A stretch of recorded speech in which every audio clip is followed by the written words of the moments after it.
Kalingap Rab, may nalaman kay Dara, may nagreklamo. Magandang araw po sa inyong lahat, mga Kalingap, lalo na sa ating mga tunay na taga-suporta ng mga kwento ng pagbabago.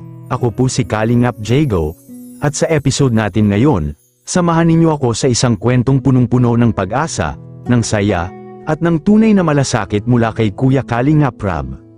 Mga Kalingap, alam nyo ba na kahit na si Dara ay may pinagdadaanan sa kanyang sakit na PCOS?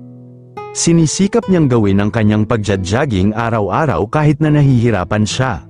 Gusto niyang pamayat, pero kahit anong gawin niya, hirap siyang magpababa ng timbang. Totoong laban ito na hindi lang pisikal kundi pati sa puso. Pero hindi sumusuko si Dara, araw-araw siyang nagpupursige dahil alam niyang magbubunga rin ang kanyang sipag at tiyaga. Lagi siyang sinusuportahan ni Dee, ang kanyang ka-love team na talagang bagay na bagay silang dalawa. Siya ang laging nagbibigay lakas ng loob kay Dara, na huwag sumuko at tuloy-tuloy lang ang laban. Sabi ni Dee, "Dara, bata ka pa, kaya mo yan, andito lang ako palagi sa tabi mo." Ang ganitong suporta ang dahilan kung bakit patuloy na lumalaban si Dara, kahit na mahirap. Sa kwento ni Dara, makikita natin na hindi lang siya maganda sa panlabas, kundi matatag siya sa loob. Patunay na sa kabila ng sakit at hirap, ay may pag-asa pa rin sa bawat araw na lumilipas. Hindi ako sanay pa niya lang. Bakit? Hindi ako sanay. Na? Mas gusto ko yung dating siya. Lalo siyang gumanda ngayon. Ito, tinanong ako sa anak. Okay lang. Grabe, lalo ang gumanda. Salamat. Ito ako, ayos lang. Hindi ako kinakamusta. Kamustahin pa lang? Kamusta? Ito, ayos lang. Mag-grade na yun, ha. Ayos ko yan. Patuloy lang pag-aaral. Talaga natin yung si Dara, no? Oo nga, ano siya nagbabago. Hindi pa nagbabago na, posible pa rin. Ano ba dito? Tigalak, grabe. Nagbago mo. Lumaki. Lumaki.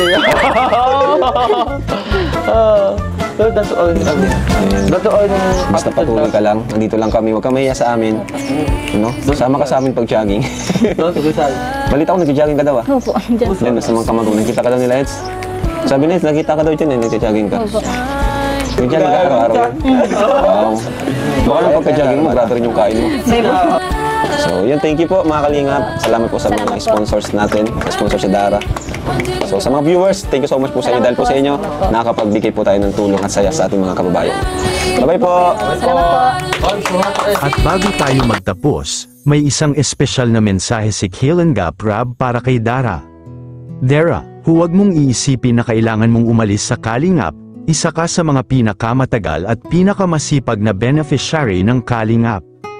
Nandito kami para suportahan ka palagi, at hindi ka namin pababayaan. Manatili ka lang sa amin at patuloy kang magpapakita ng galing at lakas.